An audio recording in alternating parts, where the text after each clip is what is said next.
Way she gives is like the earth.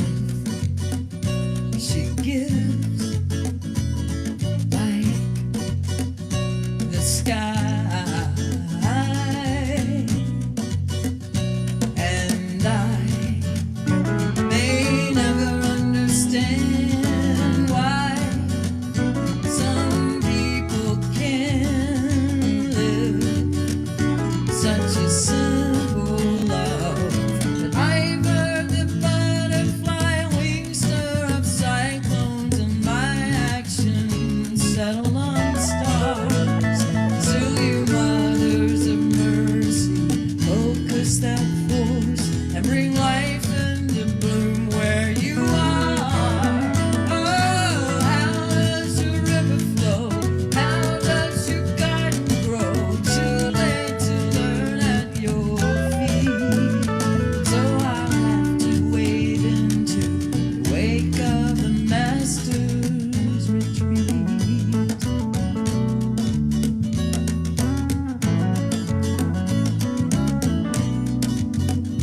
The way she lives is like the birds. She gives shelter like a tree, and see how living on the rim she touches every one of them with such a simple love. I've heard the butterfly wings stir up cyclones, and my actions settle on stars. Still, you mothers of mercy, focus that force and bring life into bloom where you are. Oh, how does your river flow? How does your garden grow? Too late to learn at your feet. So I'll have to wade into the wake of the master's retreat.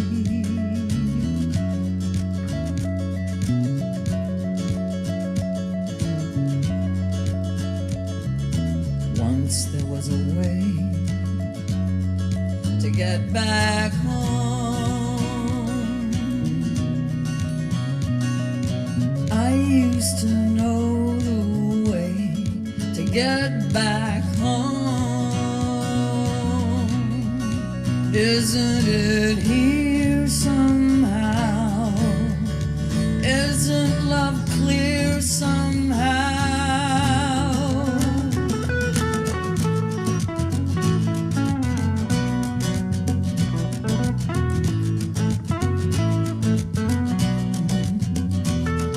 Strength of the mountains, depth of the wind, conscience that covers the world, curled like a finger that draws you closer to a life that still haunts you. All that remains is such a simple love. All that sustains is such a simple love.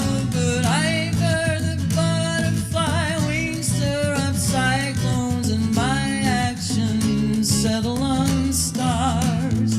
Still, you mothers of mercy, focus that force and bring life into bloom where you are. Oh, how does your river flow? How does your garden grow? Too late to learn at your feet. So I'll have to wade into the wake of the masters. Want to wake up to the ways of the masters. I'll have to wade into the wake of the master's retreat.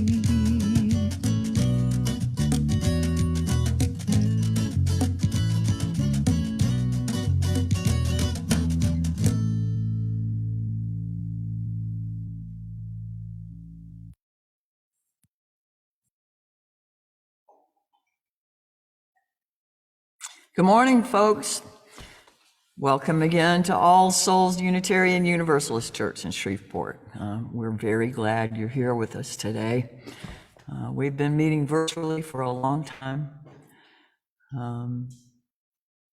We have really missed being together, and I am delighted to tell you that coming next week, we're going to have in-person gathering for those who wish to come. We will be doing voluntary distancing. Everyone will be masked, but we will be here in this sanctuary if you choose to be. We may try to set up some other options as well, but we will also still be here online with you if that's your preference, and if that's where you feel safest still, or if you still feel that you have some vulnerabilities, or if it's just more convenient. We will be once again learning how to do a hybrid service. So you may have to bear with us for a little bit. This is a church that's built on covenant, not creed. It's a living tradition. We are always open to new insights, understandings, and ways of being together. So, whoever you are, whatever your age, race, origin, orientation, background, status, ability, identity, if you want to be here with us, you are welcome. There's a lot to know about Unitarian Universalism, and I hope you'll do a little research if we're new to you. But this morning, we celebrate a number of festivities, the All Hallows Eve, Halloween. I'm not sure which day, Susan, is Dia de los Muertos, and All Saints Day tomorrow. Dia de los Muertos would be today, yes.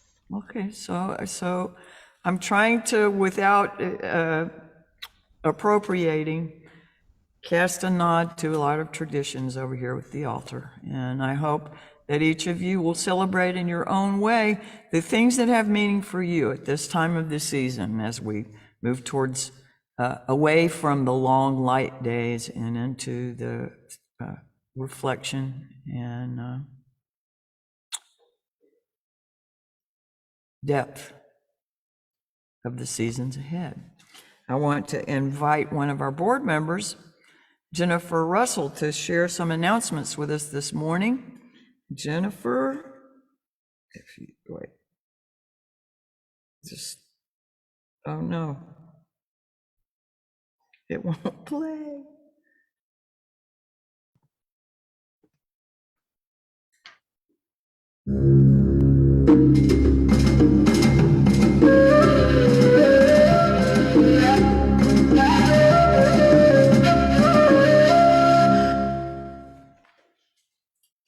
Thank you, Barbara. Good morning. I'm Jennifer Russell, one of the board members. For announcements today, our October Giveaway the Plate recipient is Together Louisiana. So any contributions that come in that are not designated as pledges will go to them. Obviously, this will be the last Sunday for that. There is an online survey on the church's website to let the church staff know your needs and interests. If you haven't done that, or if something's changed since the last time you did, that's accessible to you. Also, there's a link to be able to donate to All Souls, either for your pledge or extra contributions, anything like that that you might need, that's available on the church's website. As you know, the church and everything that we do is sustained by the gifts from its members and friends and congregation. I want to thank everyone who came out and either attended or helped with the trunk or treat yesterday. It was a lot of fun to be with everyone. The weather cooperated and we had a good turnout and a fun time together. As far as opportunities to get together in the coming week, we have a coffee hour after service on Zoom. If you'd like to join us for that, it's just casual, kind of hanging out and talking, checking in, that sort of thing. Also, there's a Zoom lunch on Wednesdays at noon. You can attend that. Bring your lunch or not and come and stop by and say hi to everyone. On Saturday, there is a meditation at 10:30 with Larry Andros, who we know from doing our meditations in service. And next week, as Barbara said, we will come together in person for those who are comfortable at 11 o'clock at the church. So that's exciting. Bring your mask. And if you're like me, probably bring your tissues, because there's probably going to be some happy tears when that happens. So thank you.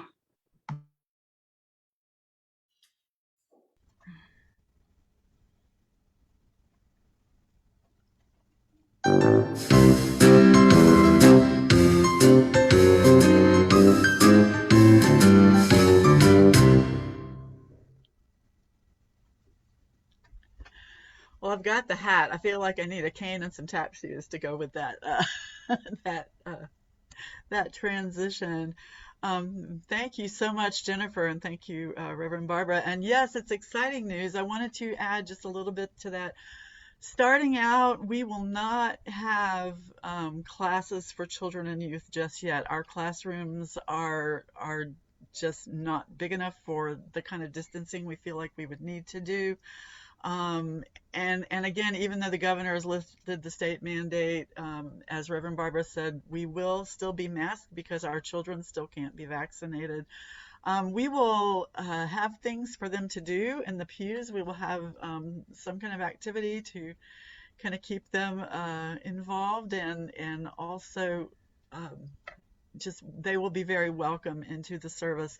And we'll probably be figuring out classes for after the first of the year. Middle and high school youth, we may try to get together at a different time in person, and we're going to be working that out. There was something else. Coffee hour, as Jennifer said. You're very welcome to join us. The Zoom link will be in the comments.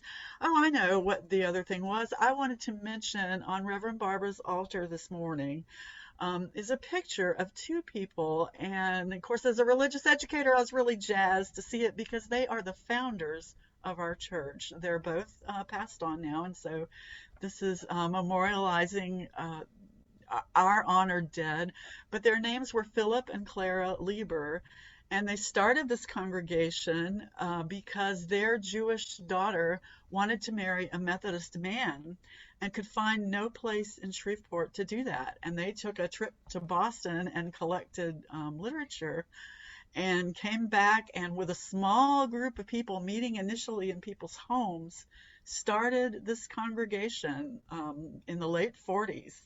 We were affiliated with the American Unitarian Association in 1950, and we continue to this day to be a place where interfaith couples can marry without any problem from one side or the other, and we've affirmed same-sex marriages for years before the Supreme Court did, and so we celebrate this welcoming place of liberal religion in our community. And with that, I will pass it back to Reverend Barbara.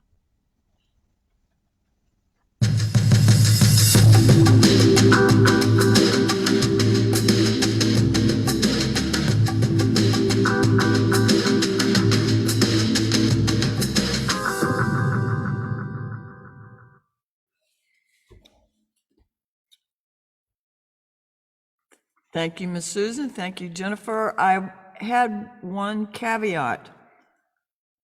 Are we requiring that the adults present be vaccinated? I think we are. Please do not plan to attend in-person services as someone adult and eligible to be vaccinated without having been vaccinated. We will still be wearing masks, but we are also being multi-layers of responsible here. We are also going to be open to changing meeting in person if something weird happens, with the winter and the numbers with COVID, unfortunately. But we did not want to miss this window of opportunity where things look good and safe for us to be together, to come together. So as we approach Thanksgiving, as we approach honoring those who have created the path that we follow, and made it possible for us to burn our own path.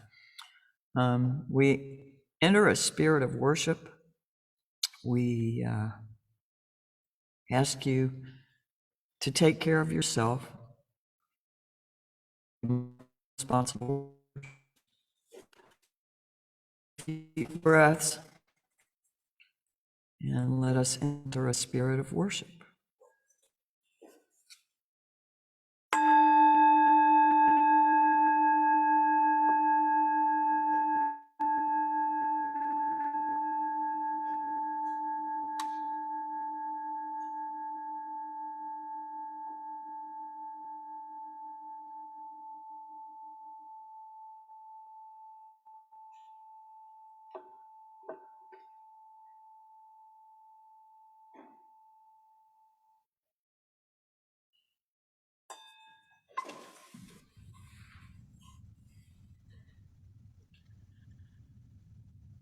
On the pagan calendar, it is the turning of the year, marking the change from the season of light to the season of darkness.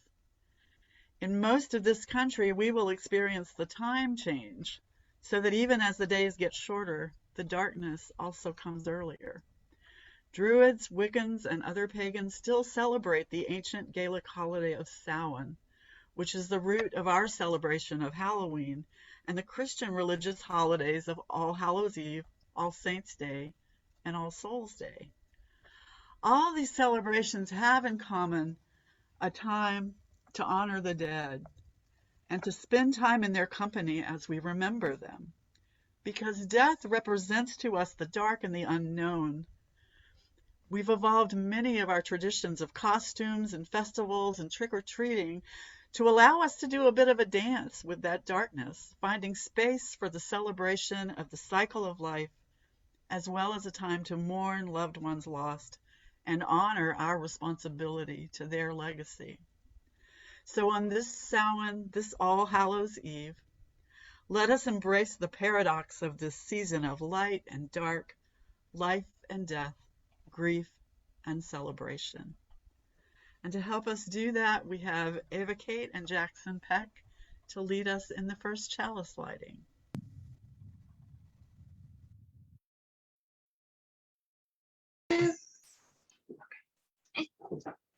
Thank you, Miss Susan. We light this chalice to celebrate Unitarian Universalism.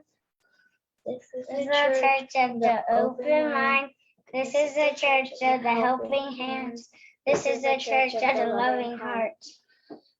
Together with mind, hand, and heart, we care for the earth and for each other. Peace.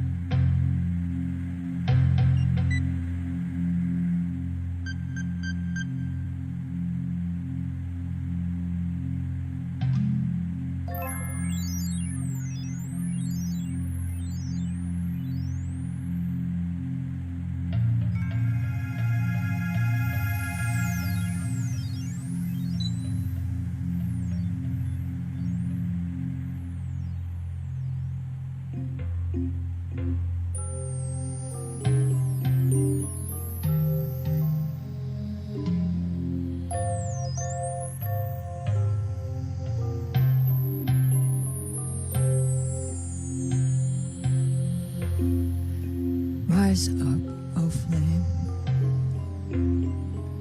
by thy light glowing.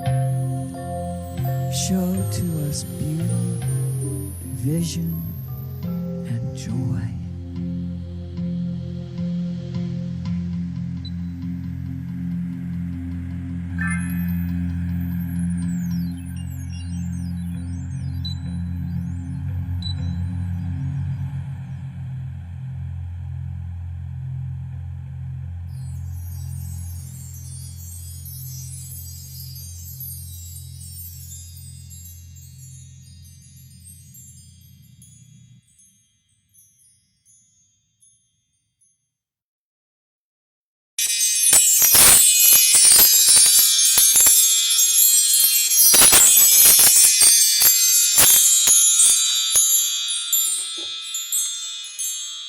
Thank you so much for all your help with this morning's service, Ava, Kate, and Jackson, and Jennifer.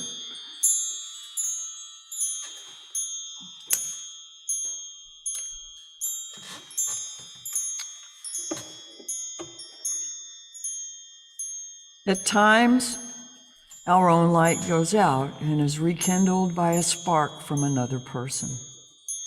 Each of us has cause to think with deep gratitude of those who have lighted the flame within us. At this time, when we confront the reality of death, we light a flame of ongoing life.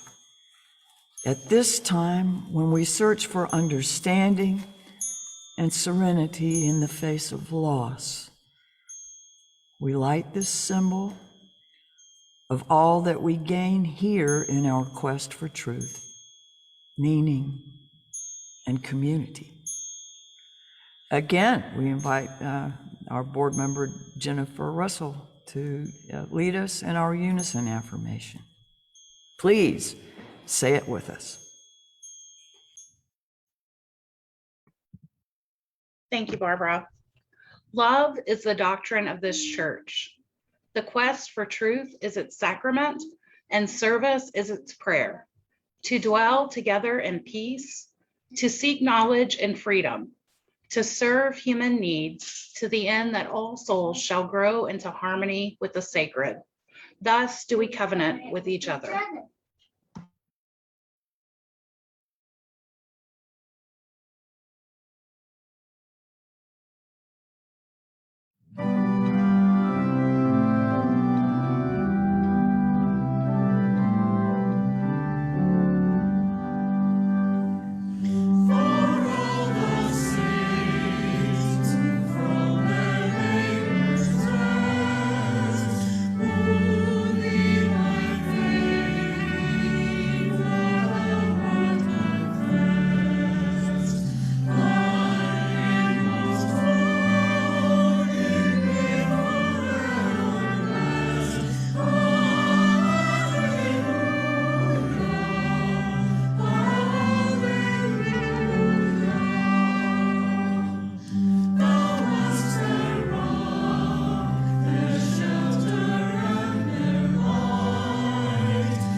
Before we go to the story for all ghouls or souls, I wanted to briefly return to Reverend Barbara, and because she has some important words for us that we want to hear this morning. Thank you, Miss Susan. I wanted to mention something that's coming up on the ballot in the election 2 weeks from yesterday. There's some constitutional amendments that are going to be included. It may not surprise you to learn that some of the language, and one of them in particular, is a little bit misleading. I have been told by a woman who actually drafts bills and stuff, or did for like 30 years, as a part of Together Louisiana, that they don't intentionally mislead, but they are mandated to tighten the language as much as they can for these propositions or amendments or whatever that get put on the ballot, so that they're not going on and on and on about the language. Well, this particular amendment, if you read the language, talks about allowing a deduction for your federal income taxes. What it doesn't explain is that the current language that's already in the Constitution says we shall be allowed to deduct our federal income tax from our state income tax or our state tax payments. And by changing it to may be allowed, the legislature is giving itself some room to disallow that. Now, a lot of other states have already done this. And it does initially put another $900 million into the coffers for Louisiana, but it's not revenue neutral. It puts us at a $27 million shortfall. And so the places that the legislature takes that money are from education and roads and healthcare, because those are the only places they can. Or they put it into sales taxes, which are regressive, and end up taking more of people with lower incomes money than people with higher income, a higher percentage of their total income. Also, it talks about lower tax rates. The lower tax rates in reality are 15/100ths% for those making less than $12,500 a year. 15/100ths%. For those making between $12,500 and $50,000 a year, it's 0.5% lower tax rate. For those making above $50,000 a year, it's a 1 3/4% tax lowering. So you can see who's getting the biggest benefit. It's not revenue neutral, and it's not fair. I invite you to look into it farther and do what you can to use what you learn about it rather than the way that it appears on its face. Thank you, Susan, for letting me talk about it. Thank you, Reverend Barbara. And yeah, that can sometimes be an even scarier story than anything I might tell for Halloween. So I know a lot of people, oh God, I don't want to read the amendments, and they get in the booth and click, and that is dangerous, and that has brought about some very destructive things. So I am going to move on now, but we thank you, Reverend Barbara, for those words this morning. I want to share my screen.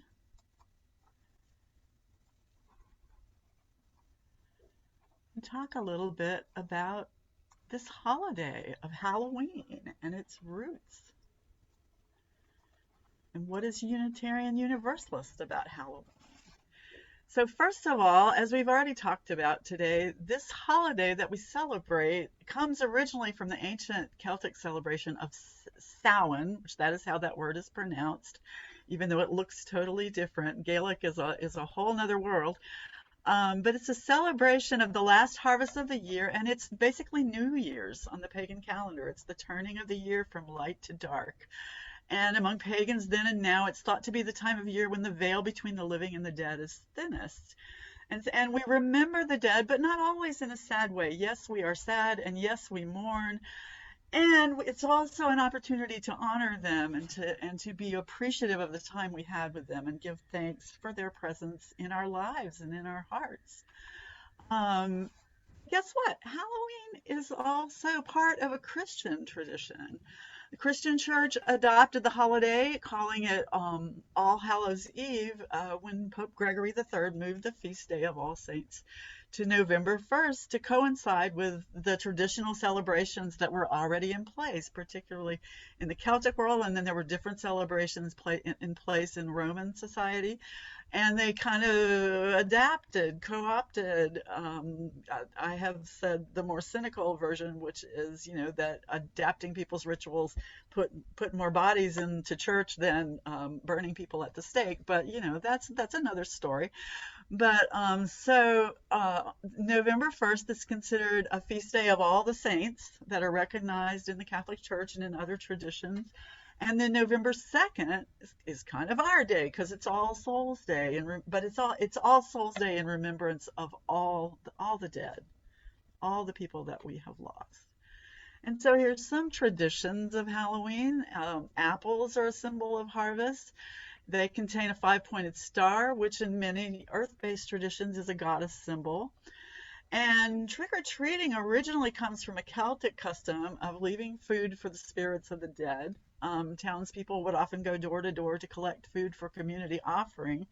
And they would sometimes dress in costumes to kind of, the idea was to kind of blend in with those of the spirit world that might be around. But we'll talk a little bit later about how trick-or-treating also is part of the Christian tradition, believe it or not. And witches, of course, often were just older women who had knowledge of herbs and potions that could cure illness, and sometimes they were punished for that. They were punished for having this knowledge. And a lot of times, because they had this knowledge, they had lived longer than most women of their time, and dental care was not always what it is today, and so they had often lost their teeth, which is where that stereotype of the pointy chin comes from. And jack-o'-lanterns come from an Irish story about Jack of the Green, a mischievous fellow doomed to walk the earth carrying a lantern that he made from a turnip, not a pumpkin. And let me tell you, that's a little bit harder to carve. That's some delicate carving. I had planned to do that for you today. I did that several years ago for a children's story, but I ran out of time. But the custom, of course, has changed to pumpkins. But yeah, it started with a turnip.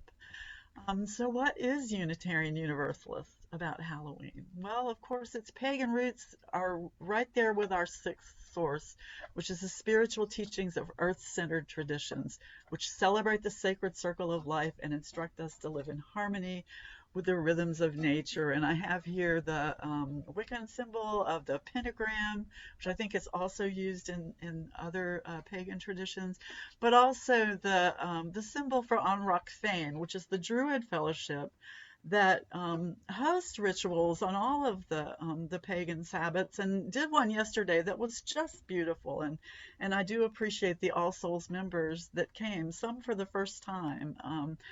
They are really wonderful in welcoming people to their rituals, and also in teaching as they celebrate. They preserve the reverence even as they teach. And Rovina Windsor and Boogie and Grace Kidd, that whole gang, they're wonderful.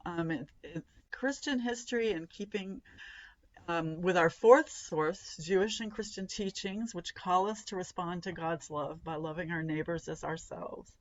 With Christians around the world, we honor those who came before us. And of course, our seventh principle, because we're all part of the web, so we need to take care of it. We acknowledge death as a part of the cycle of life in this interdependent web of all existence of which we are a part. And what about a costume? What about creativity is certainly a part of our tradition as well.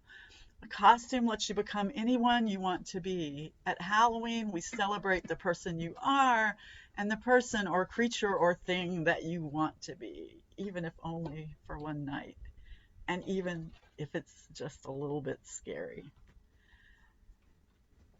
So that's a little bit about what is Unitarian Universalist about Halloween. And thank you for listening.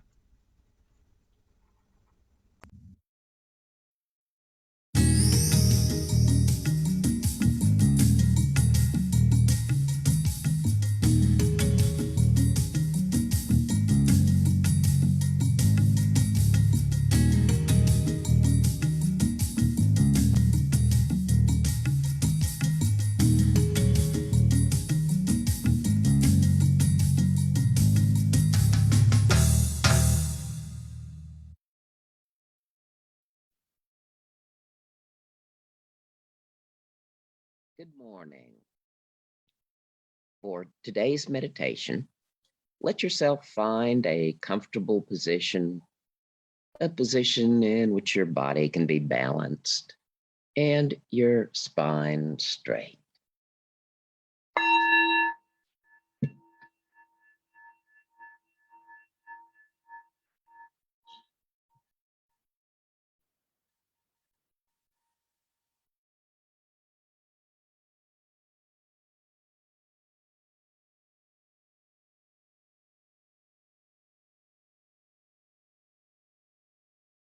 In with a deep, comfortable breath, shifting your attention to your heart space. And imagine breathing in and out of your heart. Allow your breath to deepen and slow. Allow your breath to be soft and kind. As you center this day in the presence that lies behind all birth and death, behind all change and transformation, reflect.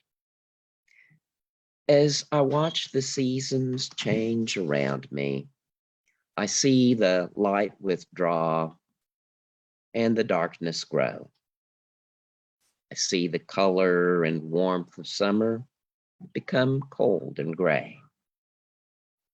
May this be for me a time of turning inward, a time to remember, a time to light the lamp of wisdom that will guide me on the steps that unfold before me. Although I am so often captivated by the stories of my own challenges and changes, today I turn within, for I am called to remember a deeper dimension of my life's journey. I am part of an endless river of being and becoming, unlimited by time or place. Now the veil between life and death, self and other, is thin, and I remember. I remember loved ones who no longer walk the path of life with me. I remember my ancestors, generation after generation of stories lived and told. I remember that beloved community stretches from beginningless time into the distant future. I am a chalice that receives the gifts of all who have journeyed on this path of life. It is my task to embrace their wisdom. Their wisdom tells my heart that for every sadness, there is a joy. For every question, there is an answer. For every ending, there is a beginning. Every moment dies to be reborn. In this sacred moment, I center in my breath. Breathing in, my heart becomes a bridge across the veils of time. Breathing out, I live the gifts I have received.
Thank you, Larry. Absolutely just beautiful as always. Thank you. We have a responsive reading this morning. It is by the Reverend Kathleen McTeague. I have a couple of readings from her today. I really love her writing. And it's called They Are With Us Still. And I've asked Reverend Barbara if she would join me in the reading. And I ask that you join in also at home. In the struggles we choose for ourselves, in the ways we move forward in our lives and bring our world forward with us, It is right to remember the names of those who gave us strength in this choice of living. It is right to name the power of hard lives well lived. we share a history with those lives. We belong to the same motion. They too were strengthened by what had gone before. They too were drawn on by the vision of what might come to be. Those who lived before us, who struggled for justice and suffered injustice before us, have not melted into the dust and have not disappeared. They are with us still. The lives they lived hold us steady. Their words remind us and call us back to ourselves. Their courage and love evoke our own. We, the living, carry them with us. We are their voices, their hands, and their hearts. We take them with us and with them choose the deeper path of living. Now, we will speak the names of some of those who have loved us, who have helped to shape us, who have lent strength to our lives, and we invite you also at home to write the names of your own departed loved ones into the comments. And those of us here on the Zoom, I will read the names of several who have been lost from the church over these pandemic times, and then we'll invite you to unmute as you are so moved to say names that may be important to you. So I speak first the name of Betty Gorey Parent, Al Holder, Nikki McLean, Thomas Ratcliffe, Sonny Knowles, and though not a member, someone very close to many of our members, Margaret Huckabee.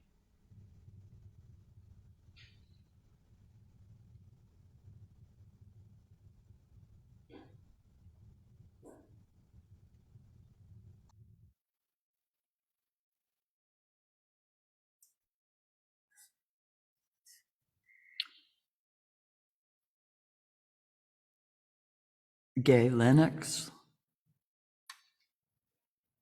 Eve Baskerville, Sam Mason,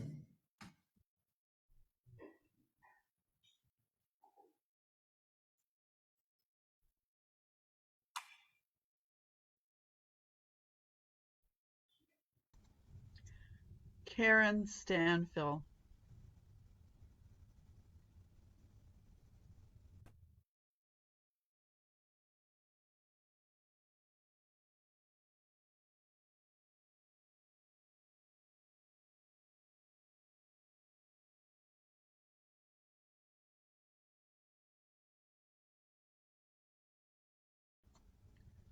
Jennifer Rode,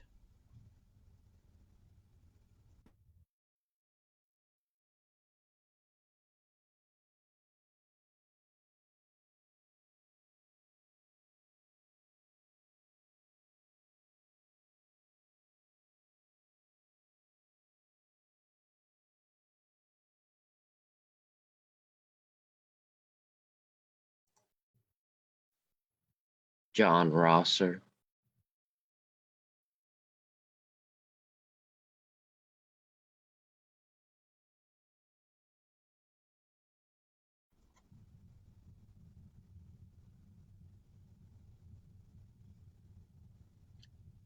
Margaret Hurley,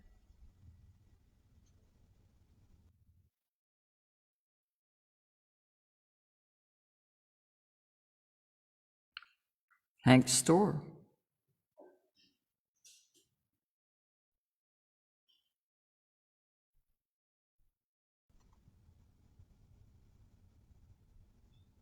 Kathleen Sue Suzette,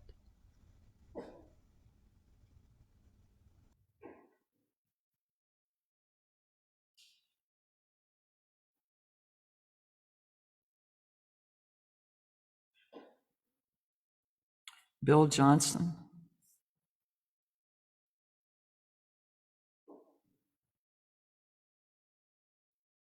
Hazel Martin,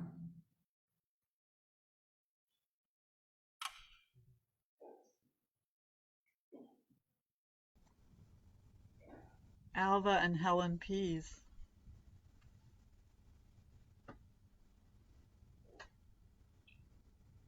Raghu Misra,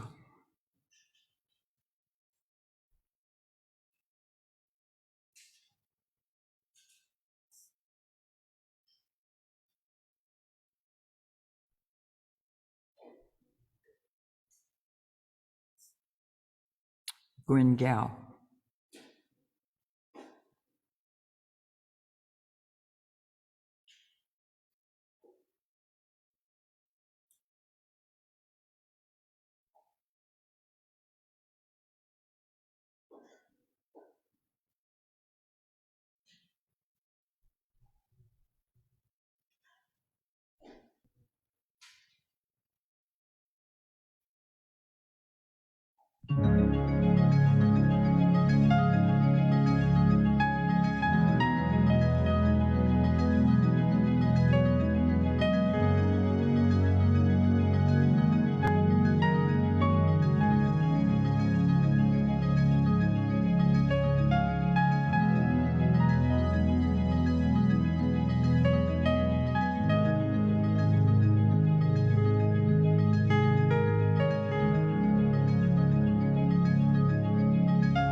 The image you just saw is the painting All Saints Day by Bouguereau.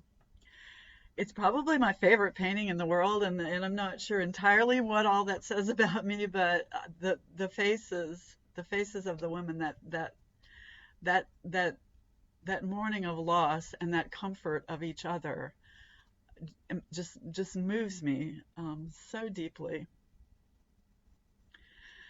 I have noticed in recent days that the internet giveth and the internet taketh away, because I've been remembering that when I first came to Shreveport, an Episcopal priest, Father Kenneth Paul, he was the priest at Holy Cross and is now, I believe, still the rector emeritus, but he wrote a letter to the editor of the Shreveport Times every October defending the celebration of Halloween as a Christian tradition, defending it against the fundamentalist outcry that would seek to stop it or sanitize it into a mere fall festival. He would remind us that this very confrontation with death, that dance and play with the ghosts and spirits and all things macabre and frightening, was pretty much the point of the celebration in its pagan and Christian origins. So in this case, the internet taketh away, or at least the Shreveport Times does, or at least puts it behind an archival paywall, as I have found none of these letters in preparing for this sermon. But thankfully, Father Paul has pastoral colleagues who have taken up the challenge, many of them Roman Catholics, teaching not only the Christian roots of All Hallows Eve, but also giving credit where credit is due to the ancient Celts and their celebration of Samhain, that word that looks like Samhain and means simply end of summer. As we said earlier, it marks the passage from summer to winter, from light to dark, and from life to death. It was a time of harvest and offering thanks to the gods and goddesses for that harvest. It was a time to remember and honor the beloved departed, a time when the veil between the living and the dead was thought to be the thinnest of any time of year. And as at yesterday's ritual, gifts of food and drink were offered to the dead and to the gods and goddesses in hopes for a visit from the beloved departed. And scary costumes also were often worn as a way of, as I said, to kind of blend in with the not so very beloved departed, so that maybe they wouldn't bother you. And all of these traditions are carried over into modern pagan celebrations as well. In both ancient and modern Druid celebrations of the holiday, divination is always a part of the ritual. Yesterday was no different when those newest to the circle were asked to draw tarot cards, and they were given interpretations of the messages there in the cards for them. Common to both the pagan and Christian celebrations is a remembering and honoring of the dead. Names are spoken, as we did earlier. Offerings are given, candles are lit. In the Christianized version of the holidays, Pope Gregory established, as I said, November 1st as All Saints' Day to honor all of the saints that are canonized, which are placed in a special position of honor by the Church, and November 2nd as All Souls' Day to honor and remember all who have died. And for all the protests about it from some more fundamentalist circles today, the practice of trick-or-treating is actually closer to a Christian tradition of poor children going house to house on All Hallows Eve asking for soul cakes, which I think donuts have kind of maybe evolved from those, but they asked for cakes in exchange for being willing to offer prayers for the departed of that household. So I have to say that it's funny to me that the same fundamentalist Christians who cry out to preserve the pagan traditions of Christmas that are not historically their own, like trees and lights and gifts, also want to throw away some of the Halloween traditions that really are a part of the Christian tradition. One Catholic author, in writing about the sanitized fall festivals, said that it seemed ironic to Christianize a Christian holiday, which was exactly the point that Father Paul always tried to make in his yearly letters. There's never been a time in our recent history more appropriate for the celebration of this holiday than now. We will need a time of mourning, a time to name and grieve not only our own dead, but all that we've lost in this time that we've had to stay physically distant. We've done our best to maintain a community here in virtual space. And in some ways, we've widened our community because someone is joining us from as far away as Hawaii this morning. Welcome, Miriam. and from all over the country. And Saul, who left this area years ago, joins us in many of our small groups.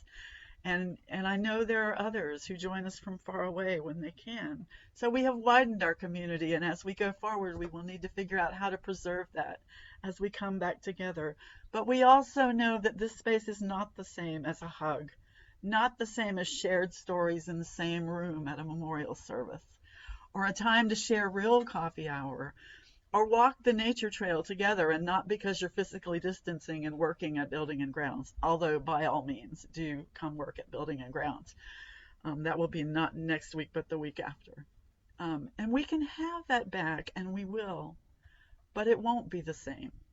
And we have to mark that and mourn it and figure out a way forward that nurtures us and gives us time to heal. And like this holiday, it will involve naming the names, naming the feelings, and being gentle with ourselves and with each other. And it will also involve celebration and play, and undoubtedly costumes and dessert. And somehow, even as we are healing and tending to ourselves and to each other, to remember how we, the live and living, must live into the legacy of those we've lost. As our hymn says, what they dreamed is ours to do, and we lost some big dreamers over these past almost 2 years and earlier. I'm so thankful to the people who came to Trunk or Treat yesterday, and not only parents with kids, but other adults who took the time to dress up, to decorate their cars, or bring a game or even cupcakes for the kids to decorate. Thank you, Susan Yellett. And I'm thankful to those who came to Ritual, whether because that is their path or because they wanted to experience and learn from something that they hadn't experienced before. And I think the way forward will be a lot like that day. An honoring, a remembering, a mourning, a sacred commemoration, and a time to laugh and play and be silly and kick our shoes off and dance with that darkness. I almost wish I had picked Let It Be a Dance as our closing hymn, but no, I think I chose well.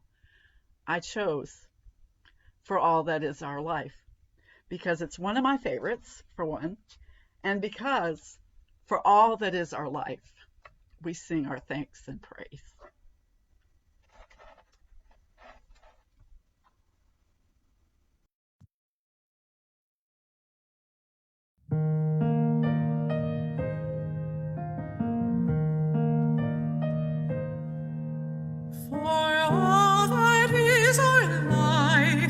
We sing our thanks and praise, for all life is a gift which we are called to use to build the common good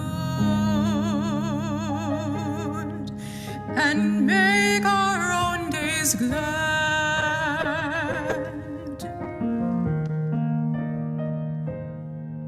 For needs which others serve, for services we give, for work and its rewards, for hours of rest and love, we come with praise and thanks.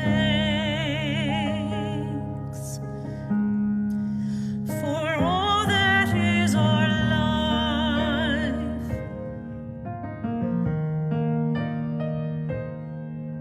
for sorrow we must bear, for failures, pain, and loss, for each new thing we learn, for fearful hours that pass, we come with praise and thanks.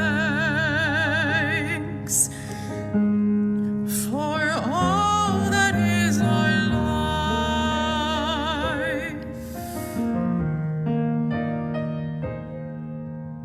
for all that is our life, we sing our thanks and praise. For our life is our gift, which we are called to use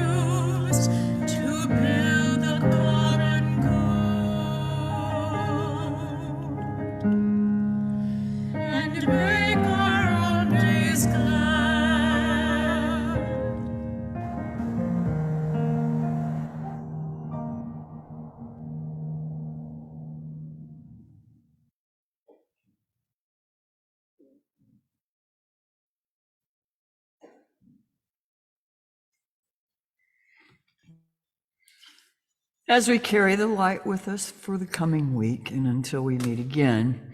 Because of those who came before, we are. In spite of their failings, we believe. Because of and in spite of their vision, we too dream.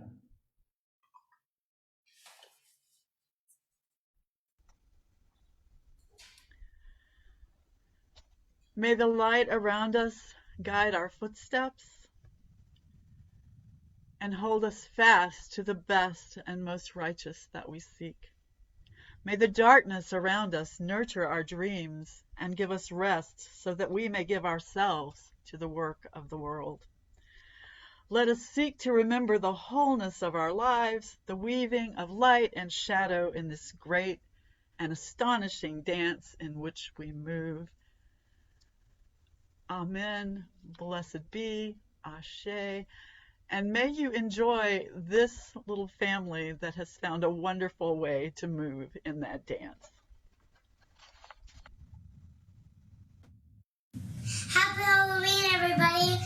We're the Clyde family, and we're going to sing Monster Mash. 1, 2, 3, 4.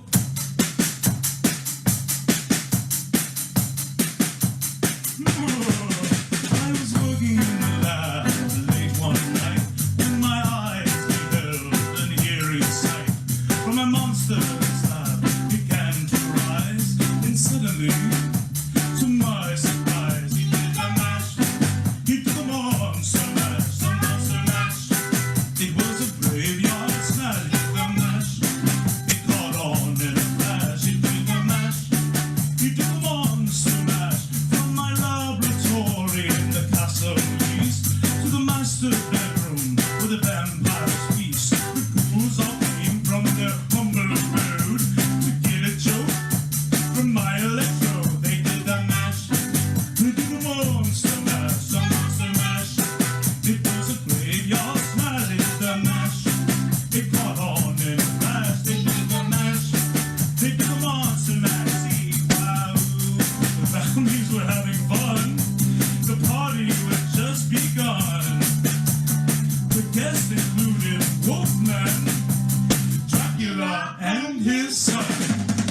The scene was rocking, all the digging the sounds. Igor on chains backed by his big hounds. The coffin bangers were there to arrive with a vocal group. The crypt keeper cried. They played the mash. They played the monster mash, the monster mash. It was a graveyard smash with a mash. It caught on with a flash. They played the mash. They played the monster mash. Out of his coffin drank voice they ring. Seemed he was troubled by just one thing. He opened up his lid and shook his vest and said, Whatever happened to my best it's now the mash. It's now the monster mash, the monster mash. It's now a graveyard smash. It's now